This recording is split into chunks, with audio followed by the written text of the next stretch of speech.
haut-part, mais il y a des fenêtres. Des dizaines d'explosions à Saratov et Engels, la plus grande attaque contre la Russie depuis le début de la guerre.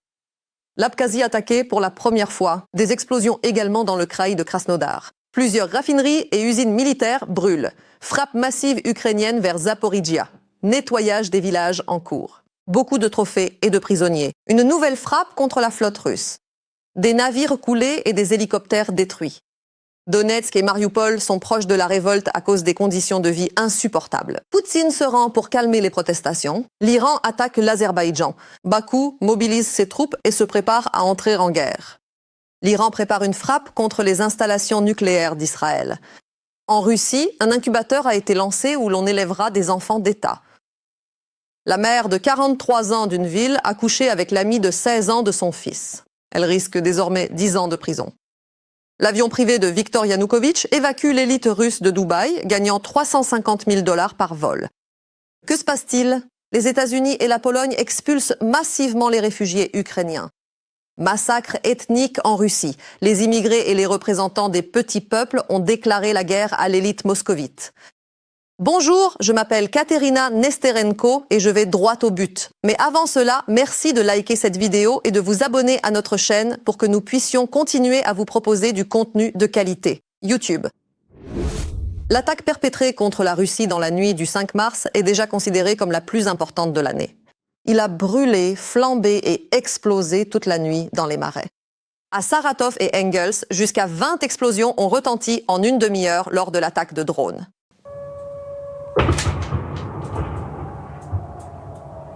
Les habitants locaux écrivent que pendant environ 30 minutes, entre 17 et 20 explosions ont été entendues dans différents quartiers des villes.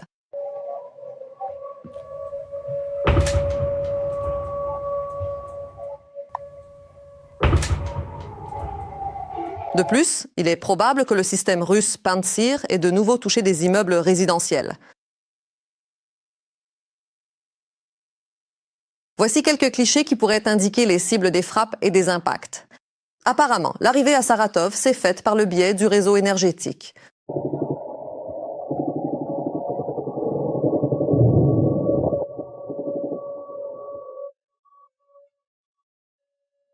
ET? Bien sûr, les Russes ont hurlé de peur.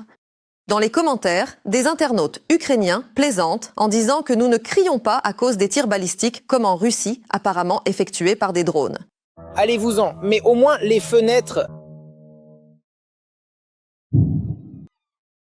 En raison des dommages causés aux lignes électriques, Saratov et Engels se sont retrouvés sans électricité. Le gouverneur de la région de Saratov, Roman Bouzargin, a qualifié cette attaque de la plus massive de l'année. Mais ils sont unis avec Saratov et Engels.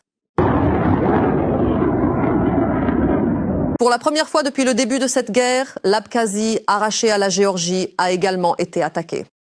2 missiles ou peut-être des drones, je ne me souviens plus exactement. Quoi qu'il en soit, il y a eu 2 éclairs, c'est tout. Ils volaient de façon chaotique. La ville d'Armavir, dans le kraï de Krasnodar, n'a pas été épargnée. Les cibles de l'attaque étaient des raffineries, des aérodromes et des usines du complexe militaro-industriel russe.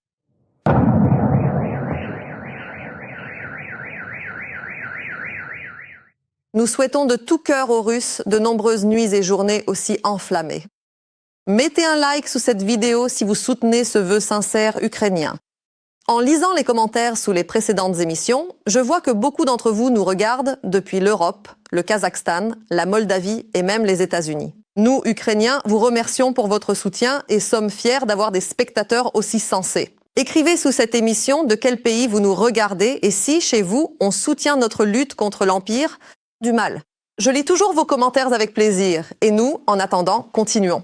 La suite sera la plus intéressante.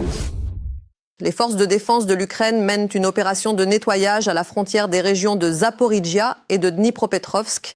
Les analystes de Deep State rapportent qu'actuellement, des combats actifs se poursuivent dans la localité de Berezova, où les forces de défense tentent de nettoyer le village de l'infanterie russe. Mais là-bas, l'ennemi résiste et exerce une pression constante.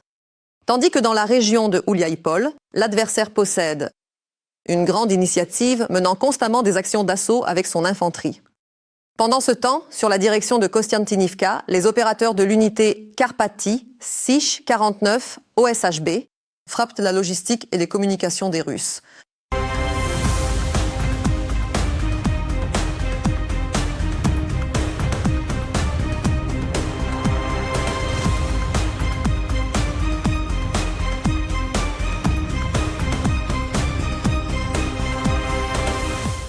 Les Russes ont perdu 2 occupants, 2 fourgonnettes supplémentaires avec 2 autres occupants, un camion, 3 voitures et 3 antennes sur des tours. 5 navires de guerre russes ont été endommagés à la suite d'un raid de drones bienveillants sur le port de Novorossiysk. En Méditerranée, un pétrolier de la flotte fantôme de Poutine est en flammes. Quant à la destruction des appareils aériens des occupants, l'Ukraine est efficacement aidée par les propres artilleurs anti-aériens russes maladroits. Un hélicoptère militaire abattu par un tir ami dans la région de Rostov, c'en est la preuve directe. Et ce n'est pas tout. Abat les tiens pour que les autres aient peur. Dans la nuit du 4 mars, lors d'une nouvelle attaque de drones dans la région de Rostov, la défense anti-aérienne locale a abattu son propre hélicoptère. Un Mi-8, c'est l'hélicoptère qui a explosé. Par d'ici.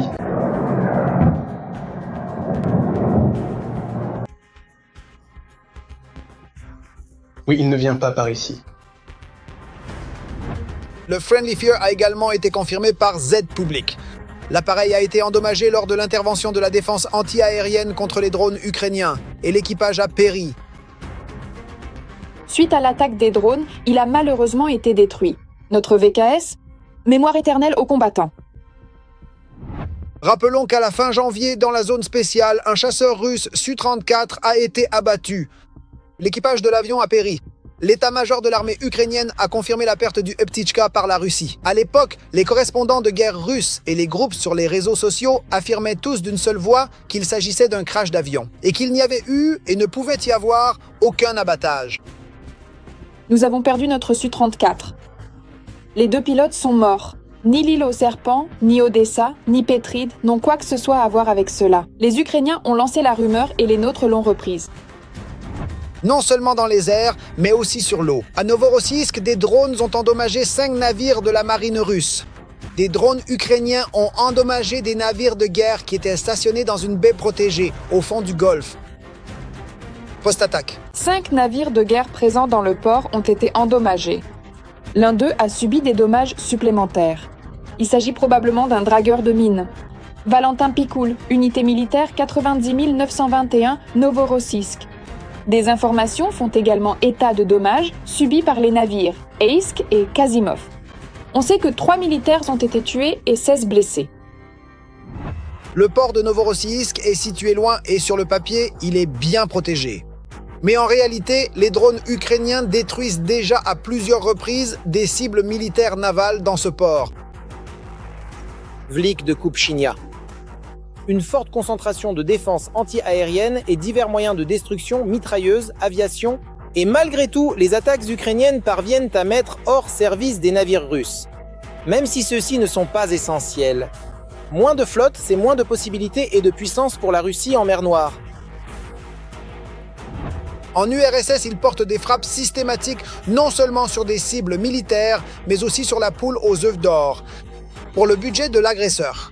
Au large des côtes libyennes, le pétrolier russe potentiel de la flotte de l'ombre de la Fédération de Russie, Arctic Metagaz, a été attaqué par un drone.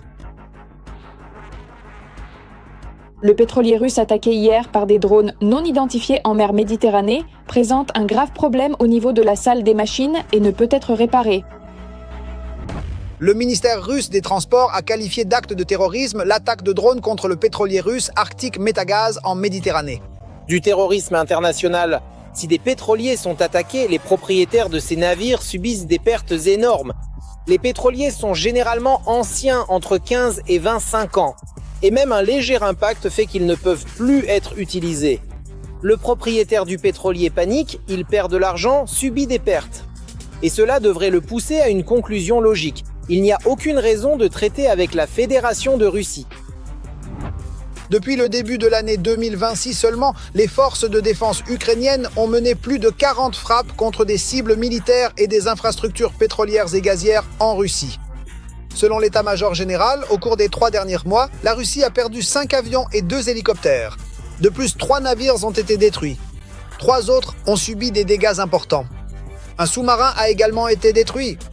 L'une des missions des forces armées ukrainiennes est de minimiser le potentiel d'attaque de la Fédération de Russie, tant dans les airs que sur l'eau. Je ne me lasse jamais d'admirer le courage et l'héroïsme des soldats ukrainiens. Ils tiennent le front et font face à une horde massive qui les surpasse largement en nombre. C'est pourquoi j'appelle à soutenir les forces armées ukrainiennes. Et si vous ne pouvez pas le faire financièrement, écrivez-leur des mots de soutien dans les commentaires. Je sais qu'ils nous regardent. L'Iran a attaqué l'Azerbaïdjan avec des drones pour la première fois. On sait qu'ils ont également attaqué avec des drones longue portée Arach-2.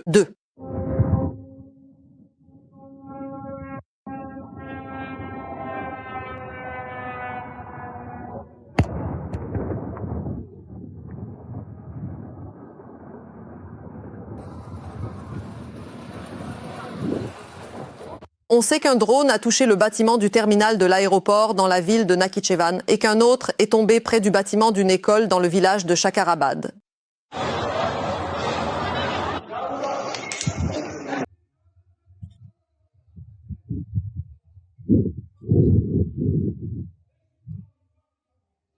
Bakou a confirmé l'attaque de drones et convoqué l'ambassadeur d'Iran en signe de protestation. Nous condamnons fermement ces attaques de drones menées depuis le territoire de la République islamique d'Iran qui ont endommagé le bâtiment de l'aéroport et blessé 2 civils. Cette attaque contre le territoire de la République d'Azerbaïdjan constitue une violation des normes et principes du droit international et contribue à accroître les tensions dans la région. Nous exigeons de la République islamique d'Iran qu'elle fournisse dans les plus brefs délais une explication claire sur cette affaire, qu'elle mène une enquête appropriée et qu'elle prenne une décision. Des mesures urgentes et nécessaires doivent être prises pour prévenir de telles attaques à l'avenir. La partie azerbaïdjanaise se réserve le droit de prendre les mesures de riposte appropriées. Alors que le vice-ministre des Affaires étrangères de l'Iran a déclaré qu'il n'avait pas frappé l'Azerbaïdjan et qu'il n'attaquait pas les pays voisins, un seul jour de guerre avec l'Iran coûte aux États-Unis près d'$1 milliard. The Atlantic écrit que le simple maintien de 2 porte-avions peut coûter environ 13. Des millions de dollars par jour. Environ 44 millions de dollars supplémentaires auraient pu être dépensés pour 1250 drones kamikazes au prix de $35 000 chacun.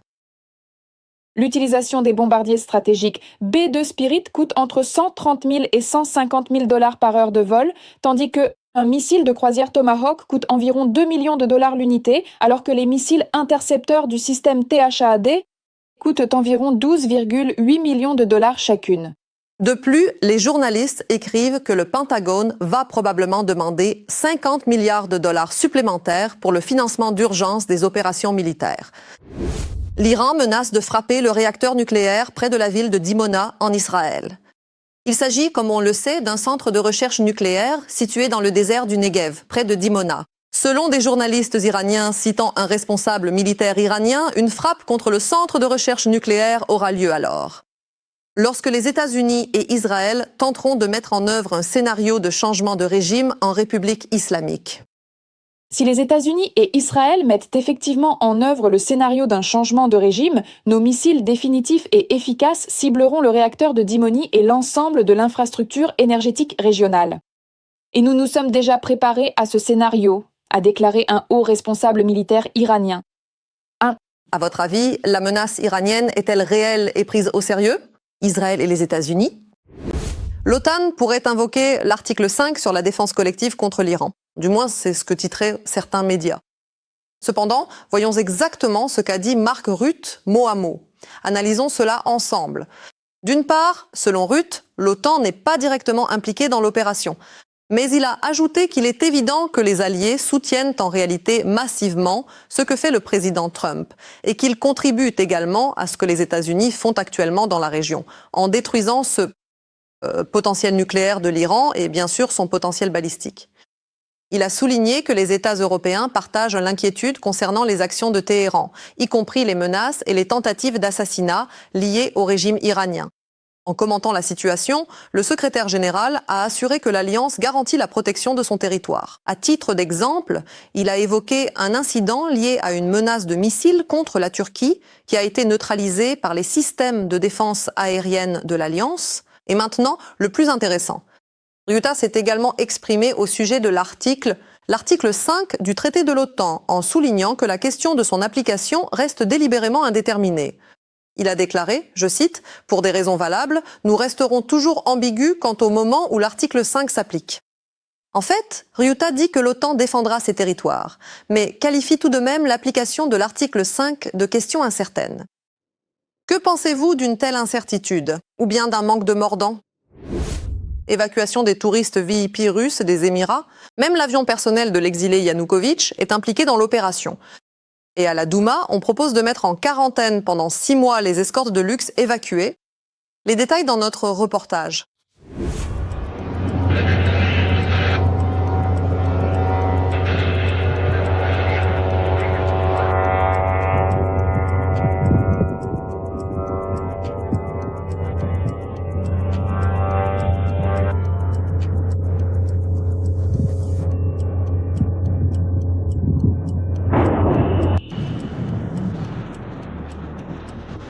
Pendant que les gérants russes attaquent contre les infrastructures, des milliers de Russes sont bloqués au Moyen-Orient. Même ceux qui ont choisi de voyager entre l'Europe et l'Asie via les Émirats arabes unis ne peuvent pas rentrer chez eux. Voici une vidéo de touristes à Small, aux Maldives. La compagnie aérienne ne dessert que les citoyens des Émirats arabes unis. Les Russes restent sur le carreau. Seuls les résidents de Dubaï sont autorisés à embarquer sur le vol. Même s'il reste des places dans l'avion, comme on nous l'a dit, on ne nous laissera pas monter de toute façon. Aujourd'hui, il n'y a qu'un seul vol. Cela fait déjà 2 jours que nous ne pouvons pas partir d'ici. Hier, il y avait un vol, il a été annulé. Aujourd'hui, on ne nous laisse tout simplement pas monter dans l'avion alors qu'il y a des places. Et personne ne nous dit quoi faire. Nous vivons à nos propres frais. Personne ne nous fournit rien, on nous met dehors de l'aéroport parce que nous gênons le passage. Les touristes à l'île Maurice rencontrent le même problème. Des Russes affamés sont restés dehors. Même le diplomate local de l'ambassade n'a pas pu aider. Une famille russe coincée sur l'île a raconté à Mesh que les compagnies aériennes ont cessé de donner des bons pour le logement et la nourriture. Même aux familles avec enfants, un représentant du consulat russe est venu à l'aéroport. Il a réussi à obtenir un avion pour les Russes, mais les autorités mauriciennes ont refusé de ravitailler les avions à cause des sanctions. On a conseillé aux voyageurs de louer un logement à leurs propres frais et de conserver les reçus sur la base desquels les compagnies aériennes pourraient peut-être un jour rembourser les dépenses. Les Russes lancent des appels à l'aide depuis tous les coins de l'Est, de l'Asie et même de l'Afrique. Il s'est avéré que même dans la ville la plus riche du monde, où la concentration de millionnaires et de milliardaires est la plus élevée, certains ne sont pas contre profiter du malheur des autres, plus élevé qu'à New York. Même en comparant avec les prix de ce matin, le tarif a littéralement doublé maintenant. Peut-être que ce n'est pas dans tous les hôtels, mais le fait demeure. Néanmoins, il n'y a pas de place disponible à l'hôtel. C'est-à-dire qu'il est même impossible de réserver à nouveau. Par ironie du sort, les Émirats, qui sont attaqués par le partenaire stratégique de la Russie, l'Iran, sont devenus un port d'attache pour les citoyens russes. Surtout après l'invasion de l'Ukraine par les Russes. Ici, les détenteurs de passeports à l'aigle bicéphale ont transféré leurs affaires et vivent confortablement. Dans des appartements de luxe voisins vivaient à la fois les opposants et les partisans de la guerre. Depuis le début de la guerre, les Émirats sont devenus un refuge haut de gamme pour la couche aisée de la société russe, ainsi qu'un important hub d'affaires et un outil essentiel pour maintenir à flot l'économie russe sous sanctions. Mais aussi un centre où se sont installées des entreprises pour lesquelles il était très important de se démarquer publiquement de cette Russie poutinienne sous sanctions. Mais n'en éloignez pas trop non plus. Des écoles maternelles et des écoles russophones proposant des programmes basés sur les normes russes ont ouvert leurs portes à Dubaï, à Abu Dhabi et dans d'autres Émirats. Des cliniques et des centres médicaux entiers avec du personnel russophone ont fait leur apparition. Dubaï s'est transformé en une cage dorée. En réalité, il s'avère qu'il est tout à fait possible d'en partir, même lors des bombardements les plus intenses, avec des missiles balistiques et des drones Shahed. Voici que le local Pavlik annonce un vol. Un avion de Fly Dubai a décollé de l'aéroport de Fujairah, rapportent les lecteurs. Il est à noter que la compagnie aérienne n'opère pas de vol depuis cet aéroport et ce départ n'apparaît pas sur Flight Radar. Des jets privés liés à Patrushev et même à l'ancien président ukrainien en fuite, Yanukovych, se sont précipités pour sauver les VIP russes. Pas moins de 11 avions immatriculés en Russie ont décollé des aéroports d'Oman et des Émirats arabes unis. Les places sur ces vols se vendent à 20 000 $ pièce. Même les avions appartenant à Roscosmos profitent du transport d'or depuis la zone attaquée par l'Iran. L'un des jets d'affaires Bombardier Global 5000 de la compagnie aérienne RusJet est arrivé le 3 mars dans la ville d'Al-Fujairah et, le même jour, cet avion loué, auparavant utilisé par les familles de responsables et d'oligarques russes, est reparti pour Moscou. En 2022, le fils du vice-premier ministre Denis Mantourov a pris cet avion à plusieurs reprises. Evgeny, avec son épouse Varvara, fille de l'homme d'affaires et députée de la Douma d'État Andrei Skash. Et elle, avec mes sœurs. Cela fait suite à une fuite au sein des services frontaliers. Le même avion a été utilisé par la famille d'Ivan Strechinski, actionnaire de USM Holding d'Alisher Ousmanov, pour des voyages en Turquie. Celles qui ne paniquent pas à cause de la guerre au Moyen-Orient, ce sont les escort girls russes. Jamais autant d'hommes n'ont écrit aussi vite. C'est normalement la basse saison en ce moment, mais là, ils se sont tous précipités. Dès que cette histoire avec les incendies, les sirènes, les bombardements a commencé. En gros, dès que la nuit tombe, ça commence tout de suite. Dans les premiers jours où des missiles ont commencé à exploser au-dessus des Émirats, les travailleuses du front de Dubaï ont mené une campagne d'information sur leurs réseaux sociaux.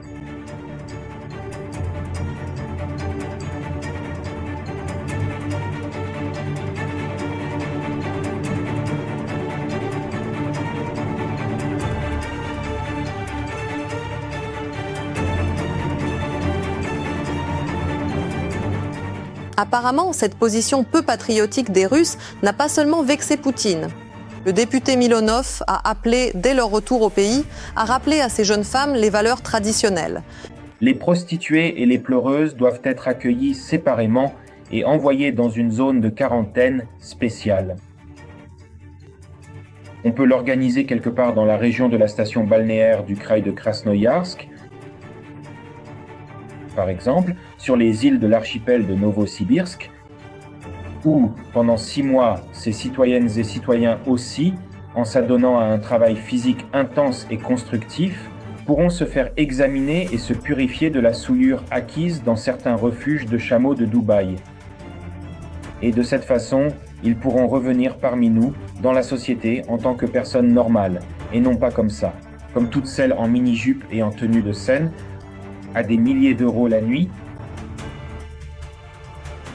Bien sûr, de la camelote de Dubaï, nous n'avons vraiment pas besoin de ce genre de personnes. Et notre tâche est de protéger la société contre d'éventuels virus et maladies dangereux que pourraient apporter avec elles les soi-disant escort girls de Dubaï. Poutine visitera prochainement la zone dite de l'opération militaire spéciale. Mais ce n'est pas certain. Je vous explique. Donc, on conseille à Poutine de se rendre d'urgence sur son opération militaire spéciale, car les problèmes de service public préoccupent fortement les habitants des nouvelles régions.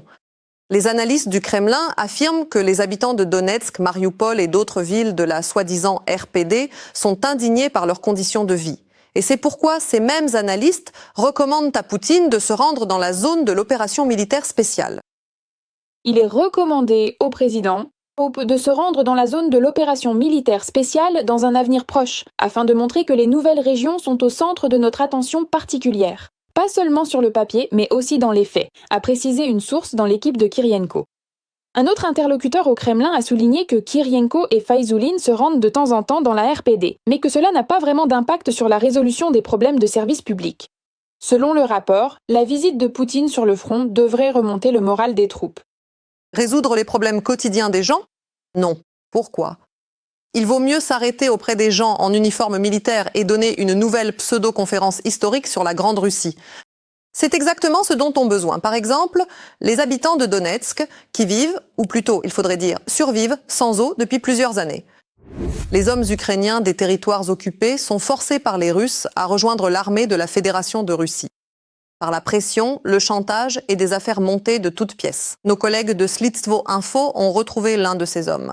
Ivan Vikarev, 22 ans, originaire de la région de Zaporijia, a signé un contrat en centre de détention provisoire.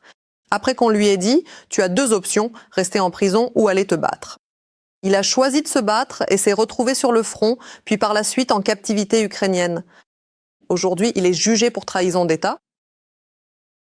Je ne voulais pas rester, c'était la première fois, et je ne veux pas aller en prison. Et pas tout de suite. Au sein du comité de coordination qui se réunit régulièrement pour assurer une gestion fluide et efficace de l'ensemble des projets en cours, chaque membre apporte son expertise spécifique afin de garantir que toutes les décisions stratégiques soient prises de manière collégiale, tout en veillant scrupuleusement au respect des délais impartis et à l'optimisation des ressources disponibles pour atteindre les objectifs fixés par la direction générale de l'organisation dans son ensemble. Chargé des questions relatives aux prisonniers de guerre, on affirme que de telles histoires ne sont pas une exception. Le représentant du quartier général, Petro Yatsenko, explique qu'il est très difficile de parler de choix volontaires dans de tels cas. Les occupants exercent une pression psychologique sur les hommes en âge d'être mobilisés afin de les forcer à accepter la citoyenneté russe, puis signer un contrat sous la menace d'arrestation, de confiscation de biens, de licenciement ou de déportation. Il n'est pas rare que des personnes soient arrêtées sous un prétexte fallacieux, puis qu'on leur propose d'être relâchées à condition de signer un contrat. Après le début de l'invasion à grande échelle, la Russie a créé, dans les parties occupées des régions de Zaporijia et de Kherson, les soi-disant commissariats militaires qui dressent des listes d'hommes en âge d'être mobilisés et les préparent à la mobilisation. Ils se demandent pourquoi leur échange prend autant de temps. La raison en est que la partie russe n'y est pas intéressée, car la partie ukrainienne est toujours prête à procéder à l'échange.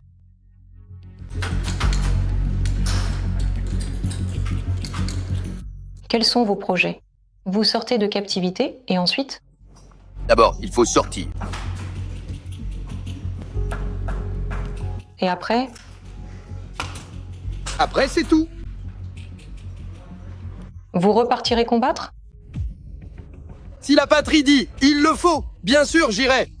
Pourquoi considérez-vous la Russie comme votre patrie? Parce qu'ils nous ont traités correctement, pas comme notre gouvernement. Selon les données du service de sécurité d'Ukraine, il y a déjà des dizaines de milliers d'Ukrainiens mobilisés illégalement. L'état-major affirme qu'environ 15% des prisonniers de guerre ont été enrôlés dans l'armée russe depuis les territoires temporairement occupés. C'est un nouveau crime de guerre que la Russie commet contre le peuple ukrainien. Il semble que le fameux « les femmes en feront d'autres » ait atteint un nouveau niveau. En Russie, les femmes vont donner naissance à des enfants pour l'État. Et au Kremlin, ils déclarent que les premiers, comme ils les appellent eux-mêmes, enfants d'État, doivent naître cette année. Il s'agit du projet Coucou. Dans le cadre du projet Coucou, le Kremlin crée des maisons mère-enfant où des femmes soigneusement sélectionnées tombent enceintes et accouchent d'enfants, spécialement pour l'État. Nous avons rencontré certains problèmes pour sélectionner les mères porteuses et les futurs pères pour la naissance des enfants d'État. Il y a eu 3 grossesses qui, malheureusement, se sont terminées prématurément et les enfants ne sont pas nés. De plus, parmi les femmes sélectionnées pour participer au projet Coucou, plusieurs ont été identifiées comme ayant des opinions hostiles. Des éléments qui aiment l'Occident et s'opposent à l'opération militaire spéciale s'y sont infiltrés. Mais ils ont été écartés. Les femmes sélectionnées ont subi des contrôles supplémentaires. Je suis certain que les premiers enfants dans le cadre du projet seront conçus dans un avenir proche et naîtront déjà cette année. Dans ce cas, les pères de ces enfants seront des officiers soigneusement sélectionnés, ayant participé à l'opération militaire spéciale et à la politique. Et puis, il y a la question des LADA pour les héros de l'opération spéciale. Dans le cas des enfants d'État, la question semble réglée. Mais sérieusement, pour moi, c'est déjà de la folie pure. Ça dépasse l'entendement. On ne peut pas faire pire. C'est une dystopie. Les Ukrainiens sont massivement expulsés de 2 pays à la fois. Il s'agit des États-Unis et de la Pologne. Commençons par l'Amérique. Là-bas, les Ukrainiens sont arrêtés et expulsés même avec des documents en règle, écrit la BBC. Après le renforcement de la politique migratoire par l'administration Trump, le service fédéral de l'immigration mène des raids massifs et arrête des Ukrainiens se trouvant aux États-Unis dans le cadre du programme U4U, même si leurs documents sont en règle.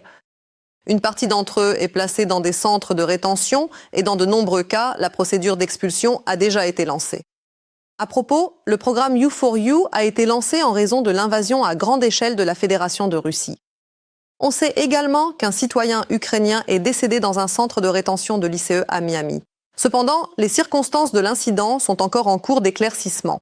Selon les estimations des journalistes, environ 200 000 réfugiés ukrainiens se trouvent actuellement dans une situation précaire et pourraient théoriquement être expulsés du pays à tout moment. Et tout cela à cause de la nouvelle politique de Trump. Et maintenant, parlons de nos voisins. En Pologne, 91 Ukrainiens ont été arrêtés et expulsés dans le cadre d'une vaste opération contre l'immigration illégale à travers tout le pays. Parmi les 147 étrangers arrêtés, il y avait également 14 Géorgiens, 8 Biélorusses, 3 Moldaves, 2 Russes et encore 29 personnes d'autres pays. Et vous, qu'en pensez-vous ? Écrivez-le dans les commentaires, ce sera intéressant à lire. L'année de l'unité des peuples, proclamée par Poutine, ne se déroule pas comme prévu. Les peuples opprimés de Russie n'attaquent plus seulement les Ivans ivres dans les parcs et les halls d'immeubles, mais s'en prennent désormais aux stars riches et à succès, et même aux députés. Les soi-disant héros de l'opération militaire spéciale, ainsi que leurs femmes et enfants, deviennent les victimes de ce harcèlement.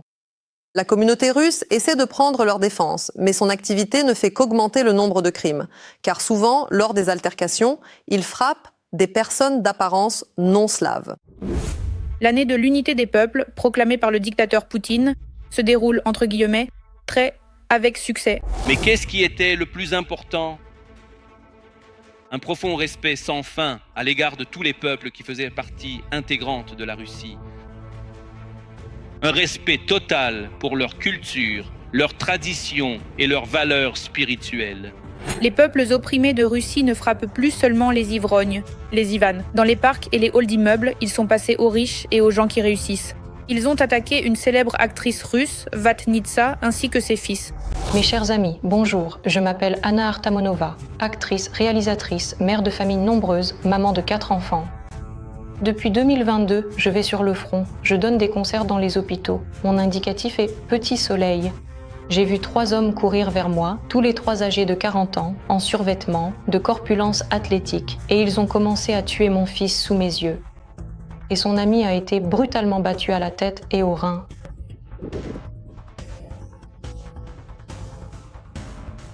S'il vous plaît, seriez-vous assez aimable pour prendre tout le temps nécessaire afin de me montrer cela avec beaucoup plus de précision ? Car j'aimerais vraiment pouvoir examiner chaque petit détail de la situation actuelle pour bien en saisir tous les enjeux importants.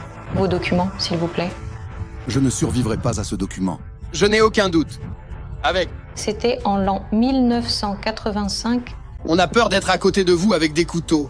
Va-t'en d'ici! Des migrants ont lancé une pierre sur le député de la Douma d'État Matviv et maintenant il risque plus de 10 ans de prison à régime sévère. J'ai été témoin de la façon dont 3 jeunes hommes, 2 Tadjiks et un Ouzbek, frappaient un homme à coups de bâton. Nous nous sommes arrêtés afin de mettre fin à cet acte illégal. À mon chauffeur, on a cassé la clavicule et moi, on m'a fracturé le crâne avec une pierre. Je pense que les peines seront, j'espère, sévères, car bien sûr, nous devons lutter contre la criminalité liée aux migrants. Les victimes de ces règlements de compte sont souvent des vétérans de l'opération spéciale, clairement détestés dans la société. Je suis soldat des forces armées de la Fédération de Russie. Je travaille dans la zone de l'opération militaire spéciale. Je demande l'aide de la communauté russe de la ville de Nevinomysk. Ma famille et moi, pendant que je suis ici, sommes menacés par une famille d'Azerbaïdjanais du Daghestan. Nous venions à peine de sortir de la voiture qu'on nous a attaqués. Une foule s'est dirigée vers nous. Et oui, les coups ont commencé à pleuvoir. Andrei a été mis hors de combat immédiatement. Pendant environ, probablement 15 minutes. Nous avons essayé de le ranimer. Un groupe criminel ethnique, c'est bien ça dans votre ville ? Il y avait vraiment beaucoup de monde là-bas. Nous voulons promettre que la communauté russe prendra cette affaire sous son contrôle. Et les enfants de ces soi-disant vétérans qui se font frapper en groupe dans les écoles par des enfants d'autres nationalités. Vladimir Viktorovitch s'adresse à la communauté russe pour demander de l'aide en raison de la pression physique et morale constante exercée par des élèves des classes supérieures originaires d'Asie centrale, ainsi qu'en raison de l'absence de réaction des responsables dans de nombreuses écoles, pas seulement à la soirée. La situation est telle que, quelque part, on porte préjudice aux enfants russes. Si la vie de ces enfants vous importe, si vous voulez vivre en Russie, voulez-vous en parler ? On ne peut pas frapper les enfants en groupe ici et les punir selon ses propres règles, pour des raisons qui leur sont propres. D'ailleurs, la soi-disant communauté russe joue un rôle de plus en plus important dans tout ce système.